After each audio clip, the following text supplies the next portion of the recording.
Fala pessoal, bom dia. Hoje a gente está com um episódio aqui bastante especial. Estou recebendo o Murilo Nogueira, um amigo de infância aqui, pontagrossense. Tem umas fotos, até esses dias estava vendo umas fotos na casa da minha mãe lá. Eu acho que era um time de handebol da quarta, quinta série lá. Tá você, tá teu irmão na foto.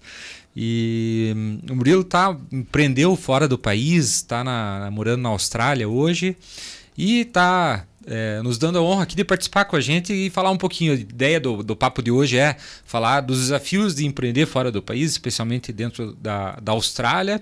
E hoje fica com a gente que a gente vai falar bastante sobre desafios de empreendedorismo, sobre a história, a vontade de empreender e como construir um negócio começando dentro do país e levando isso para fora, em outra cultura, em outra logística, em outras leis, enfim. Fica com a gente aí. Roda a vinheta pra gente, capitão.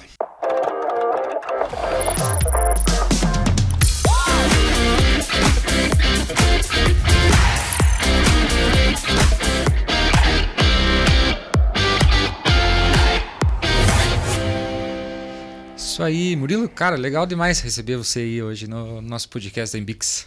Prazer é todo meu, cara. Obrigado pelo convite. Igual você falou, eu lembro de você da minha infância, a gente descia de bicicleta ali na Chácara Moura, você arrebentava tudo. E é um prazer estar aqui, parabéns pela iniciativa, pelo espaço, ficou muito bonito aqui. E obrigado, vai ser muito legal bater um papo aqui com você. Isso aí. O Murilo, a gente até estava conversando um pouquinho antes aqui, se formou em design, estava aqui, trabalhou com indústria tal, e foi fazer uma viagem aí Você já tinha se formado ali em design quando você foi passar 7 meses na Austrália, né? Já. E aí tirou um período ali basicamente de viagem para tipo um sabático assim? Qual que foi a ideia inicial do primeiro contato com a Austrália? Como é que foi? A ideia, a princípio, era com a possibilidade de ficar lá, sabe? Uhum. Mas aí acabou acontecendo, por decisões pessoais, eu queria voltar. Então eu fiz essa viagem lá, né? Acabei falando para você ali que eu saí do Western Australia, de Perth, e consegui viajar até o Nordeste, 2 meses e meio, 11.500 quilômetros. Pô, que legal. Essa cidade foi a primeira... Perth o nome? Isso, Perth. Primeira cidade que você ficou lá, foi isso? Exato. E por que você escolheu ela, assim? Como que foi? Basicamente pelas oportunidades, assim, que eu sabia que teria um volume menor, assim, de estrangeiros e teria mais oportunidades de trabalho, e também por conta que meu primo já estava lá. Então, legal. Você sabe, conhecendo alguém fica muito mais fácil você se inserir numa cultura que você não tem ideia, né? E o desafio da língua também. Você falou que essa é uma capital que ela é mais isolada. Como que ela é a capital de Western Australia, mas é a das capitais do planeta que é a mais isolada do mundo. Ou seja, as cidades grandes mais próximas estão a 2.000 e poucos quilômetros, que se chama Adelaide. Então, ela é bem afastada de tudo. Em volta tem pequenas cidades, mas em si... Grande centro, assim? Não existe.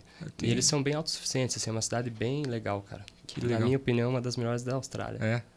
E aí você saiu com uma van, mais de 10.000 km, visitando toda a costa, interior.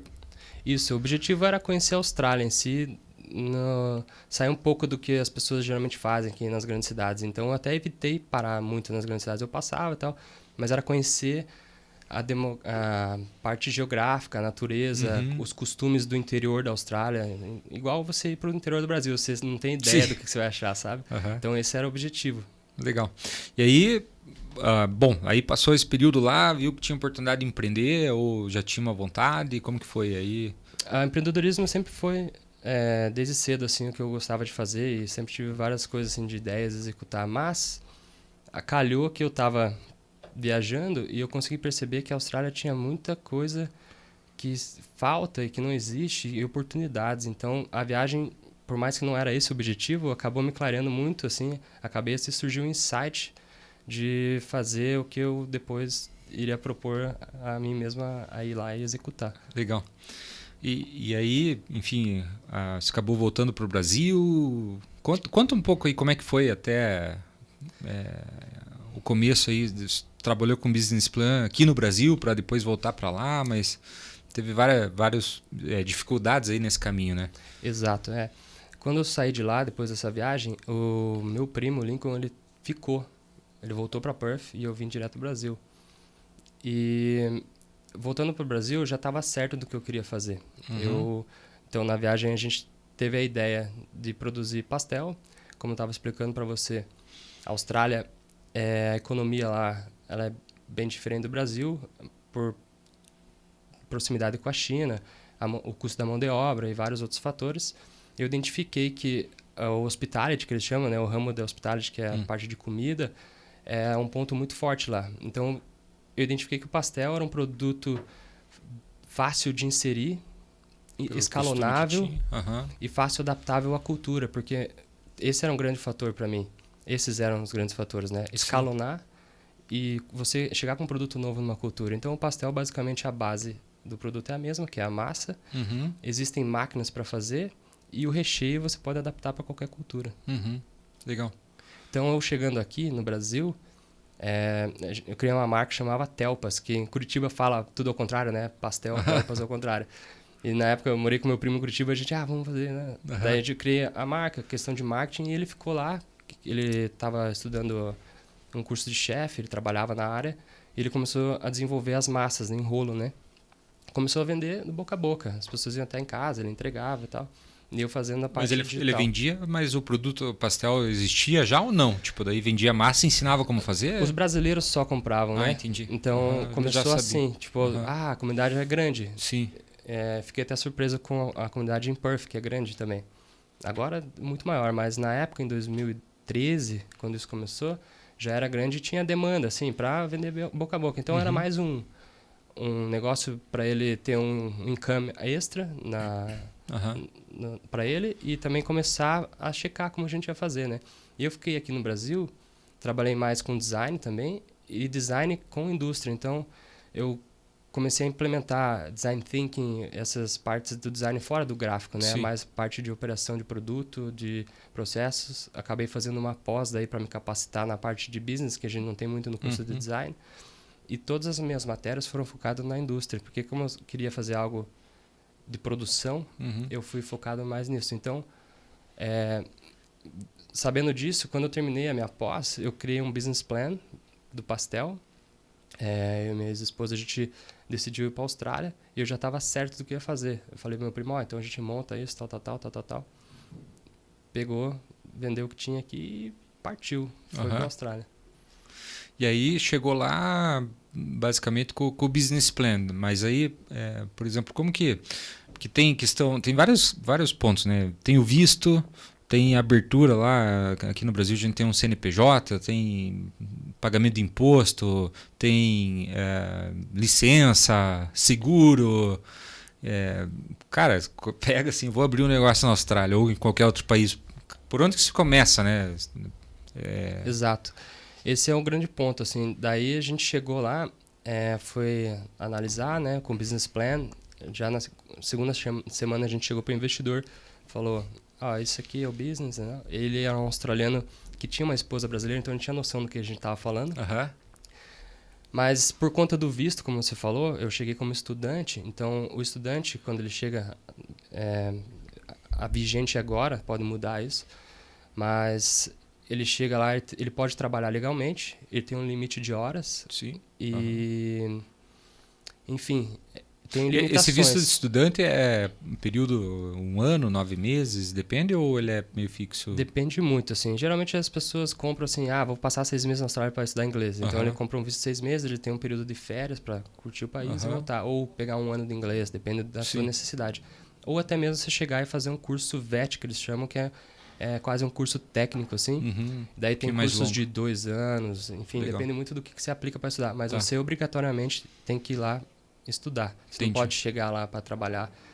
Enfim. Sim. Ou você pode ir como turista, só que daí você não pode trabalhar legalmente. Então eu, como estudante, eu sabia que ia poder trabalhar. E daí eu comecei isso com meu primo, de fazer as massas em casa, né? Questão das licenças e também que a Austrália já é muito legal sobre essa parte de iniciar business, que facilita muito, né? É rápido? É rápido. Tem vários tipos de CNPJ que você pode ter lá. Como eles chamam lá, assim? Sole Trader, basicamente você cria um ABN, né? Que é um número, como se fosse um CNPJ. E você cria online ali, sai praticamente...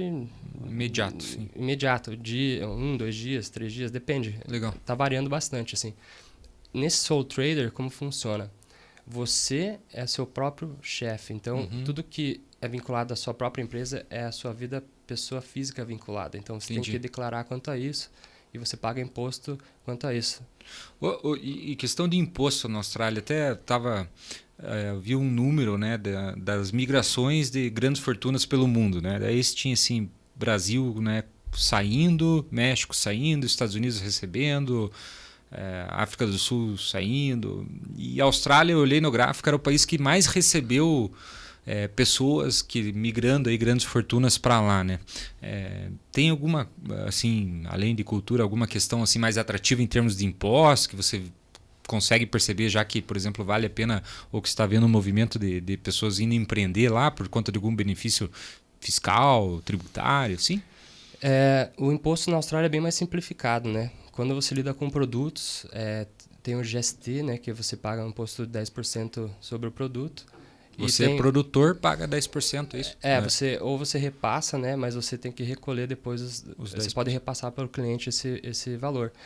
Então, é basicamente... e tem produto que ele não...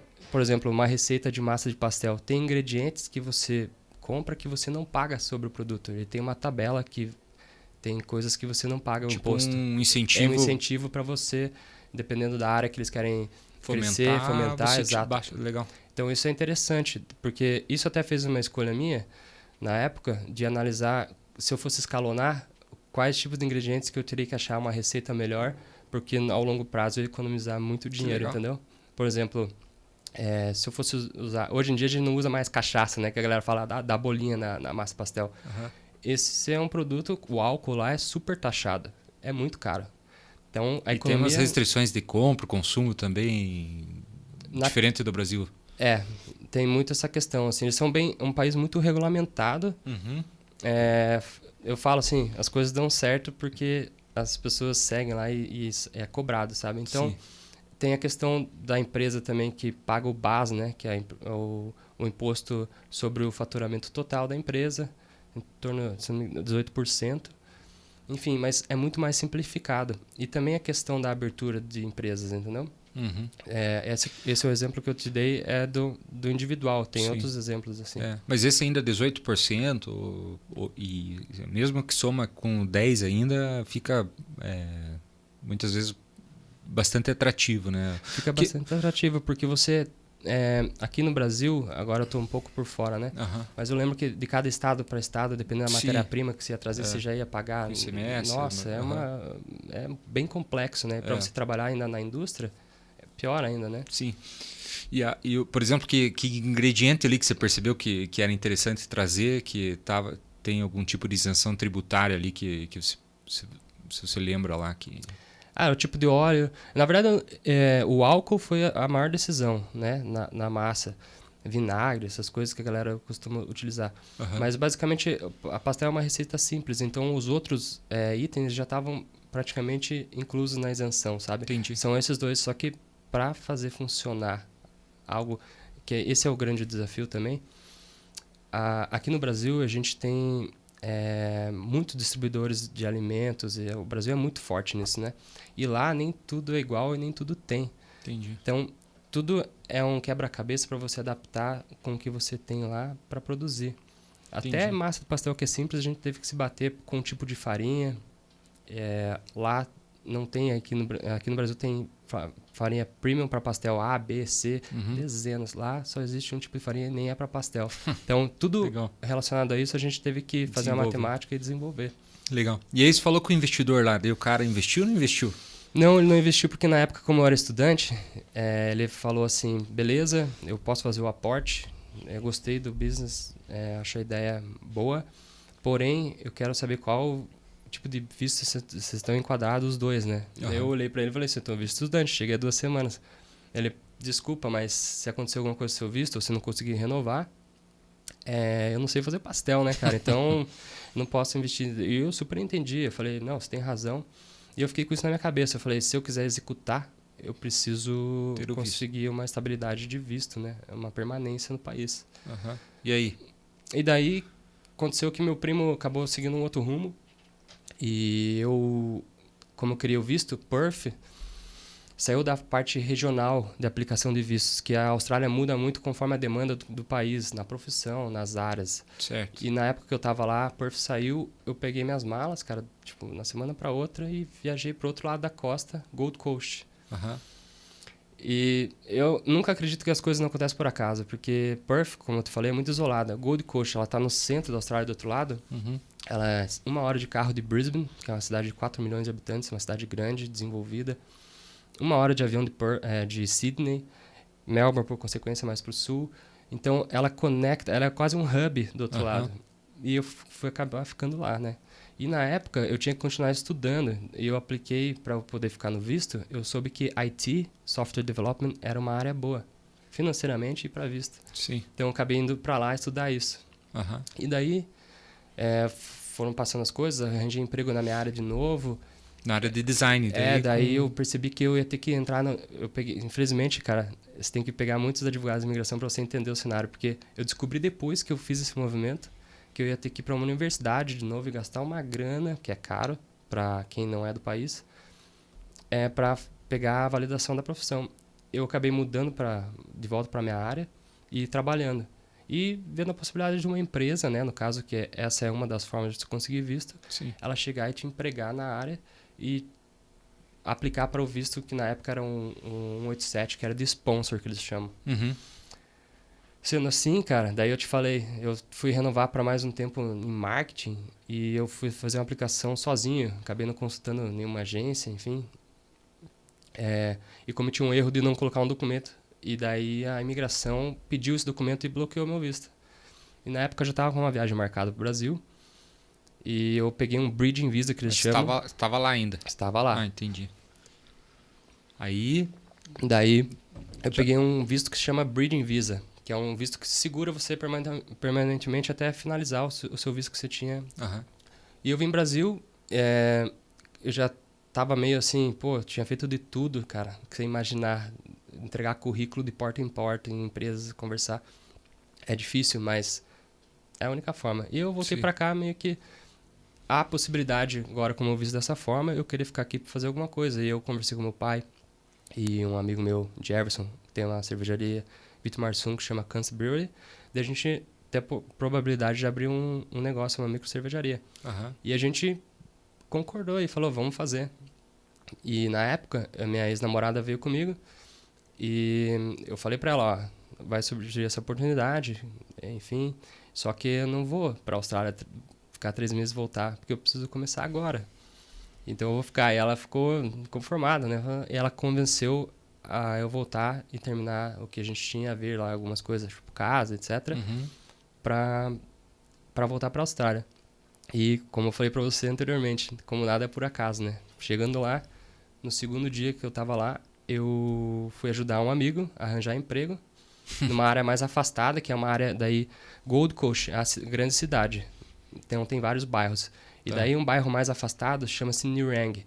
Esse bairro é um bairro que estava na imigração como uma regional de aplicação de vistos. Gold Coast você não podia, mas 20 Ali minutos tinha para interesse trás tinha. Entendi. E eu fui justamente lá. E daí, entregando o currículo dele, passei na frente de uma empresa que eu lembrei que eu tinha deixado meu currículo 3 meses atrás. Daí na área de design. Exato, era uma gráfica. Daí eu passei, lembrei que eu tinha deixado meu currículo e justamente porque eles falaram que iam me ligar. Aham. E daí eles não ligaram, eu voltei, bati na porta e perguntei por que não me ligaram, né? Daí o cara que me atendeu, ele falou assim, eu lembro, a minha mulher falou bem de ti, ela gostou de ti, tá aqui seu currículo. Deu o currículo, é o meu mesmo. Ele vem fazer um treinamento. Ele fez o treinamento comigo, gostou. E ele falou assim, então eu vou treinar você. Eu já expliquei pra ele na hora, fui bem sincero. Falei, eu não quero que você perca seu tempo, seu dinheiro. Eu só tenho 3 meses no país, legalmente. Não quero ficar ilegal. Eu só tenho uma possibilidade de ficar aqui, que é aplicando o visto dessa forma. Daí mas eu nem te conheço. Daí eu falei assim, você tem 2 meses pra me conhecer e 1 pra aplicar. Daí ele, tá bom. E daí foi, cara. Sempre trabalhei muito sério, assim, independente do que eu fizesse, muito honesto. E ele gostou de mim, cara. Ele, no último dia do mês, que o australiano é muito metódico, né? Do segundo mês, ele chegou, o que eu faço para aplicar o seu visto? E daí foi. A partir daí, o dia que ele falou, o que eu faço para aplicar seu visto? Eu fui num shopping e comprei uma máquina de macarrão, de prender na mesa, assim. Tirei a licença e comecei a produzir massa e pastel com a receita que a gente tinha desenvolvido lá em Perth. Aham. E anunciei para a comunidade brasileira, ó, vendo massa e pastel, entrega em qualquer lugar. E a partir desse dia, cara, eu nunca mais parei de fazer pastel, velho. Daí você foi fazendo as duas coisas ali do... Exato. Você ficou na área de design e aí à noite e tal... Exato, eu trabalhava de manhã até o meio da tarde na gráfica, Aham. porque legalmente no visto você tem que estar trabalhando e tal, tem várias questões para você manter no visto. À noite eu trabalhava numa cozinha num hotel e de madrugada eu fazia massa e pastel. Tá? Eu fiquei assim muito tempo. Que massa. Então foi uma coisa assim que eu só fiz porque eu tinha ido pra lá e eu já sabia o que eu queria muito fazer aquilo, entendeu? Senão eu acho que eu não teria feito. Cara, e aí você começou a aplicar teu business plan aqui, que você tinha terminado teu MBA aqui na área de business, que você tinha basicamente construído, começou a fazer e vender para a comunidade brasileira lá. Exato. Tá, hoje você tem uma marca, você tem viaja, leva toda a tua estrutura, enfim. Como que foi aí porque aí teve a saída, você acabou saindo da área de design para se dedicar 100% ao teu negócio, transição de visto também, para isso não? Que daí você...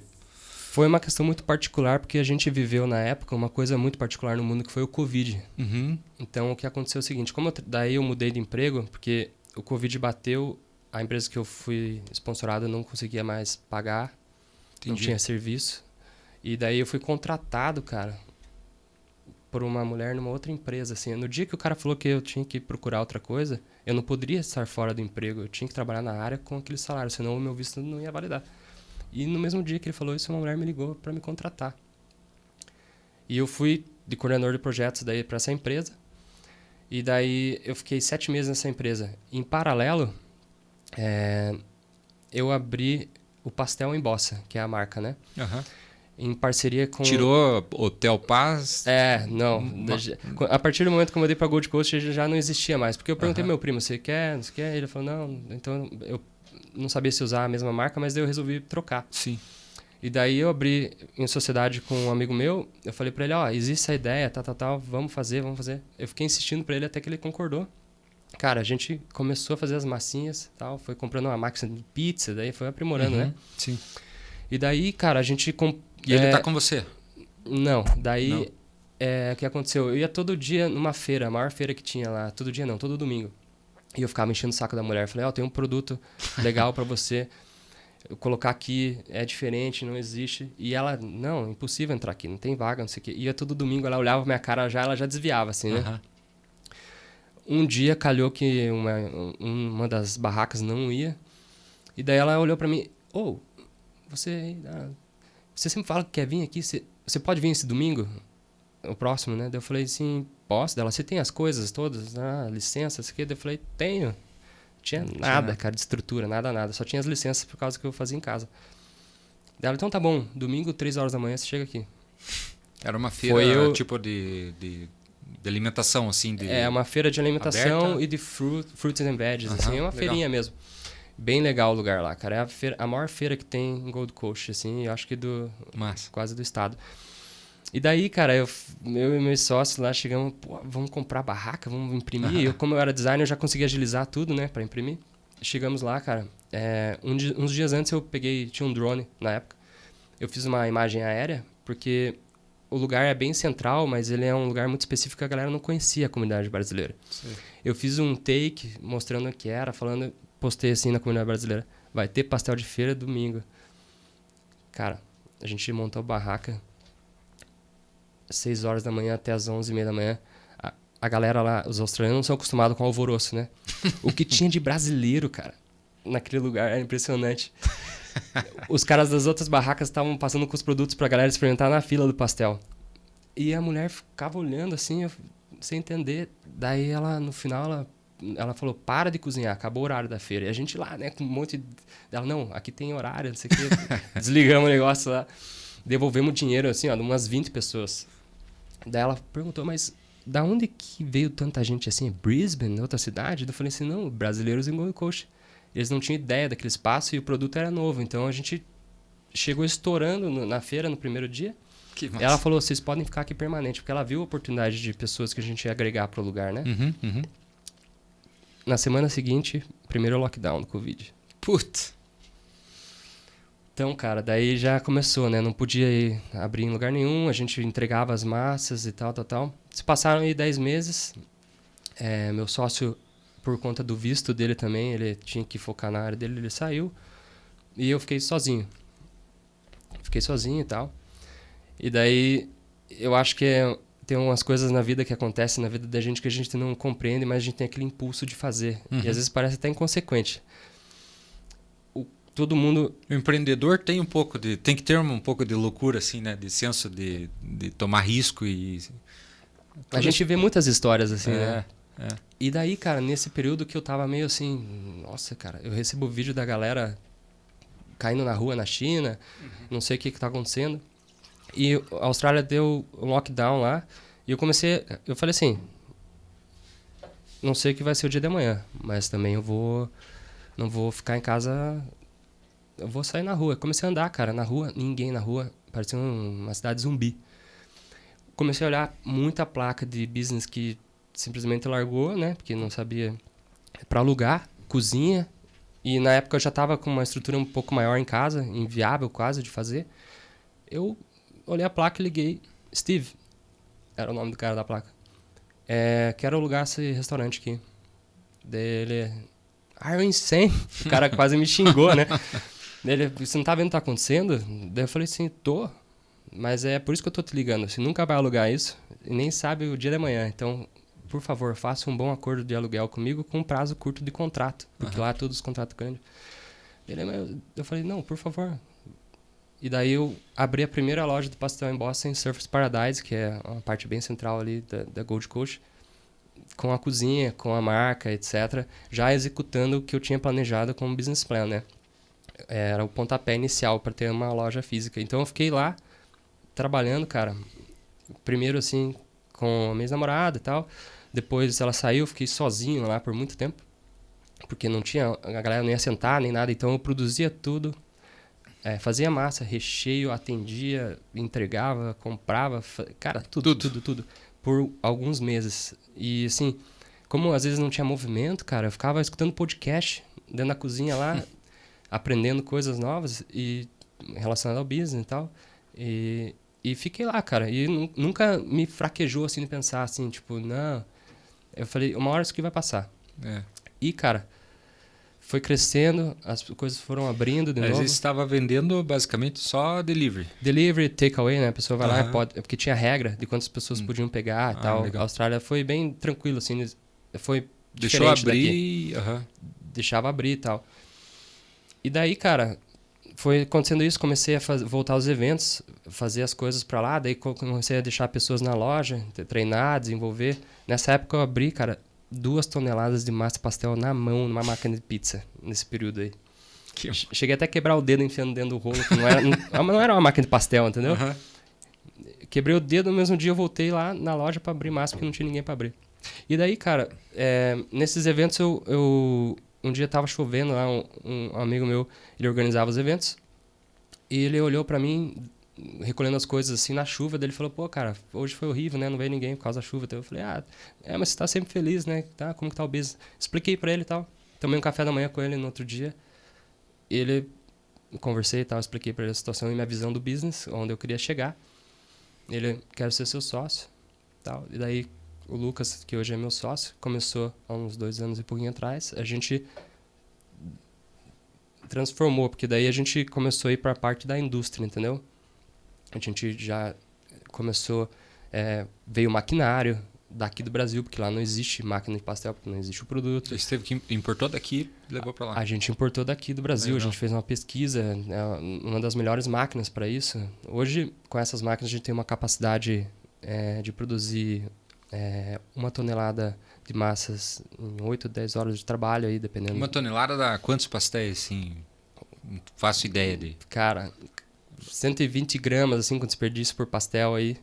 Muito pastel, cara.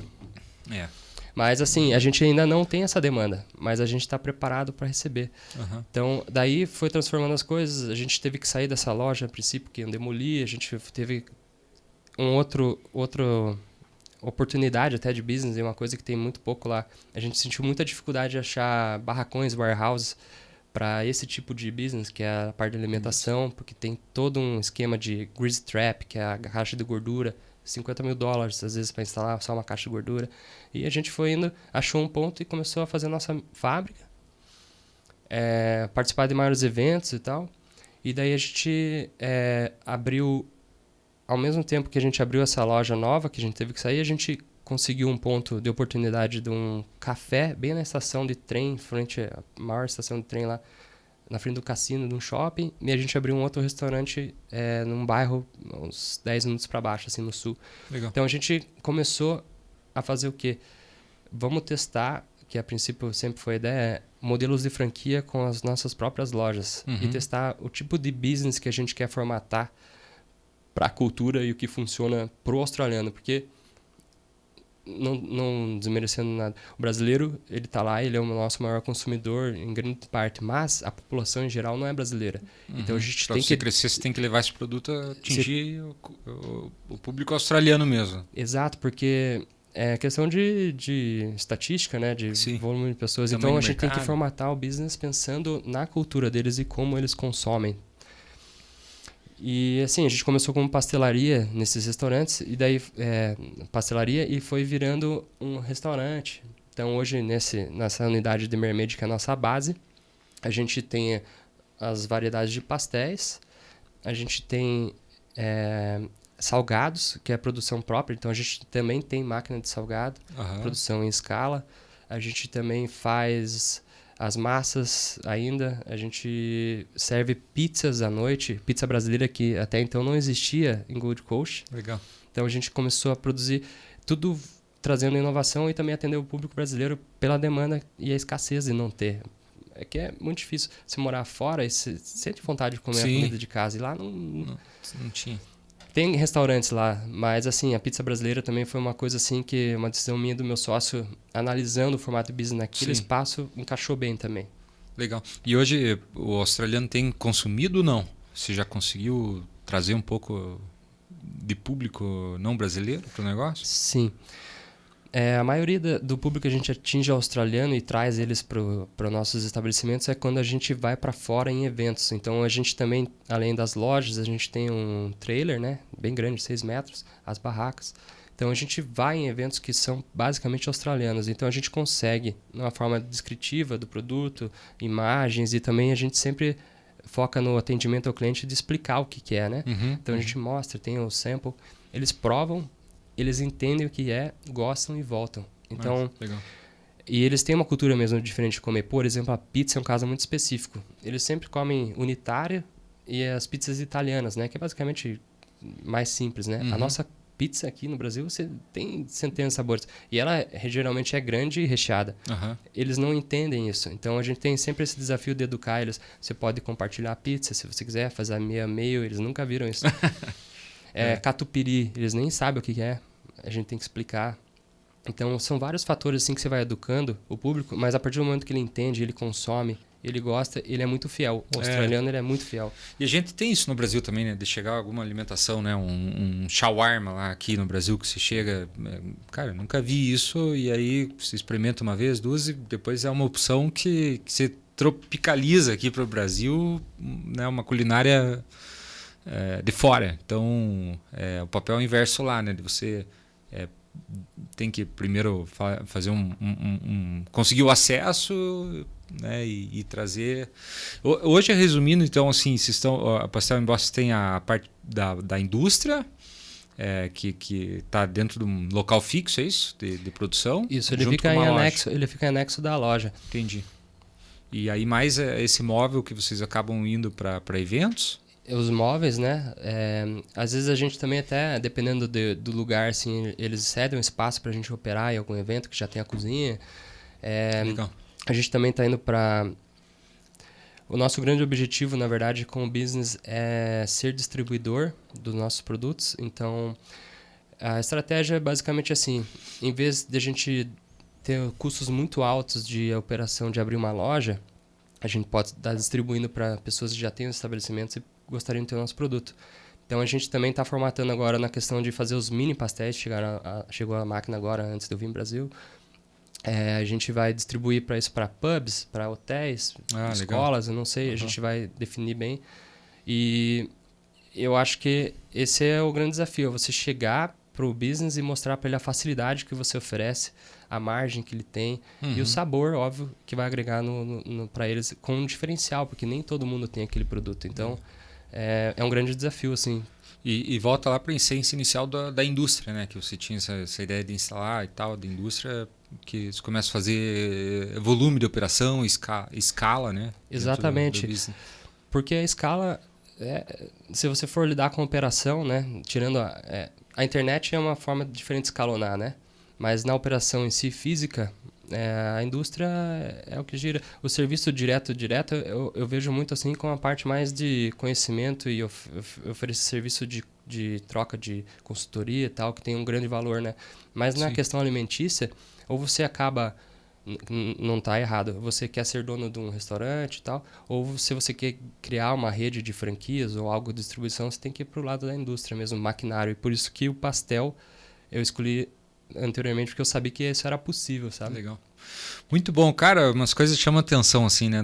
Quando a gente fala dessa história de empreender e tal, né? Você fala assim, eu não acredito que as coisas às vezes são por acaso, né? Mas uma coisa chama atenção. Foi ajudar um amigo a distribuir currículo e isso viabilizou a tua permanência, né? Muitas vezes essa história se repete muito entre os empreendedores, né? Você ajudar o próximo e, cara, não tenho uma pretensão, não tem nada programado e parece que ao acaso você está dentro de um lugar, dentro de uma conversa que eventualmente surge a oportunidade, né? E aí saber aproveitar a oportunidade para, talvez se você não tivesse sido honesto com o cara, você tem 2 meses para me conhecer e 1 para aplicar, talvez não tinha girado. Eu acho que esses valores assim de honestidade, de transparência, papo reto, dedicação e colaboração, sobretudo, de poder ajudar, né, dentro de pessoas que estão vivendo alguma coisa próxima, enfim, comumente se repete dentro de quem empreende, de quem tem esse viés de construção de negócio e tudo mais, né?